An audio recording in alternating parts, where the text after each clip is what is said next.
ጊዜውን ጠብቆ የሚሰራ ሀገር የሚሰራ ተቋም ዛሬውኑ አናግቼ ብትል ይፈርስብሃል። አታገኘው። ሂደት ራሱ ጊዜ የሚጠይቀው ነገር አለ። ሞራል፣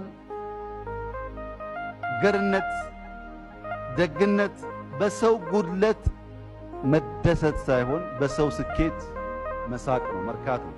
አንድ ሰው አንዲት እንቁላል የምጥል ዶሮ ነበረች። በየቀኑ አጥለም እንቁላሉ 2 ቀን 3 ቀን ቆይታ እንቁላል ጥላለች። የምጥለው እንቁላል ግን ወርቅ ነው። 2 ቀን 3 ቀን ቆይታ እንቁላል ጥላለች። የምጥለው እንቁላል ወርቅ ነው። ይሄ ሰውዬ በጣም ብዙ ወርቅ ሃርቨስት ማድረግ ፈልጓል። እቺ ዶሮ ስስታም ናት። በሆዷ ውስጥ ደብቃ ይሄን ወርቅ እየቆየች ጠብ ታደርግልኛለች እና አንዴ ሁሉ ወርቅ መውሰድ አለብኝ ብሎ አረዳት።